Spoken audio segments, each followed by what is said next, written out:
प्रभु श्री राम के जन्मभूमि पर बन रहे भव्य मंदिर में प्राण प्रतिष्ठा की जाने वाली मूर्ति पर आखिरी मुहर लग गई है। टाइम्स नाउ भारत को सूत्रों से मिली जानकारी के मुताबिक कर्नाटक के मूर्तिकार अरुण योगीराज द्वारा बनाई जा रही मूर्ति को ट्रस्ट ने फाइनल किया है।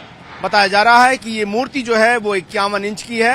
हालांकि ट्रस्ट के लोगों के लिए मूर्ति पर आखिरी फैसला लेना मुश्किल भरा था, क्योंकि 3 मूर्तिकार मूर्ति बना रहे थे, जिनमें से एक श्वेत रंग की थी जो कि संगमरमर के पत्थर की थी और जिसे राजस्थान के एक मूर्तिकार बना रहे थे। इसके अलावा 2 मूर्तियां कर्नाटक से लाए हुए पत्थरों की बनाई जा रही थी, जिनका रंग श्याम था। हालांकि भगवान राम का जिक्र जो है वो जगह जगह पर श्याम रंग का ही किया गया है। ऐसे में ज्यादातर जो ट्रस्ट के लोग थे वो भगवान की श्याम रंग की मूर्ति के लिए ज्यादा सहमत थे। हालांकि कई घंटे की बैठक और उसके बाद हुए गुप्त मतदान के बाद भगवान की मूर्ति पर फाइनल मुहर लगी है। हालांकि मूर्ति बनाने से पहले ये स्पष्ट निर्देश दिया गया था कि भगवान के अंगूठे से लेकर ललाट तक मूर्ति की ऊंचाई 51 इंच होनी चाहिए। इसके अलावा मूर्ति में उनके बाल स्वरूप को ही दिखाया जाना चाहिए, यानी कि उम्र उनकी 5 साल रखी गई है। हालांकि ये साफ निर्देश था कि मूर्ति बनाते वक्त भगवान श्री राम की जो छवि लोगों के बीच में है उसका भी प्रदर्शन जो है वो उस मूर्ति में होना चाहिए। लेकिन यहाँ ये जान लेना जरूरी है कि आखिर कर्नाटक से आए इस पत्थर का भगवान श्री राम के जीवन से क्या लेना देना है।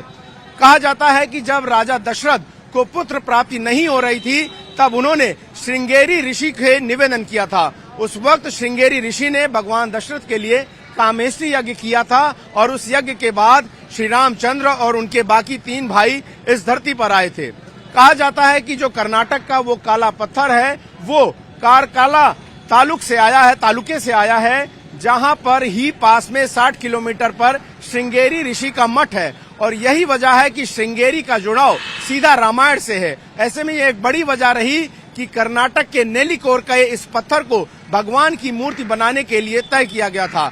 तमाम विशेषज्ञों के बाद इस पत्थर पर मुहर लगी थी और इसके शिला पूजन के बाद इसे अयोध्या लाया गया था। अब ये बताया जा रहा है कि भगवान की इस मूर्ति के जो मूर्तिकार हैं अरुण योगीराज, जिनकी 5 पीढ़ियां मूर्ति बनाने में लगी हुई है, उनकी बनाई हुई मूर्ति को फाइनल किया है। हालांकि अरुण योगीराज जो हैं वो कन्नड़ शैली में मूर्तियां बनाते हैं, लेकिन उन्होंने ये पूरी कोशिश की है कि उत्तर भारतीय मूर्तिकला की जो उसमें खूबियां हैं उनको भी मूर्ति में समाहित किया जाए। अब देखना होगा कि अरुण योगीराज की मूर्ति के तय होने के बाद उसके श्रृंगार और सिंहासन को लेकर किस तरह की तैयारियां होती हैं। हालांकि अरुण योगीराज के बारे में आपको बता दें कि जो 5 पीढ़ियों से मूर्ति बना रहे हैं वो इससे पहले उन्होंने केदारनाथ में भगवान शंकराचार्य की मूर्ति और इसके अलावा इंडिया गेट पर नेताजी सुभाष चंद्र बोस के 125वीं जयंती पर सुभाष चंद्र की मूर्ति भी बनाई थी और प्रधानमंत्री मोदी ने अरुण योगीराज के इस मूर्ति कला की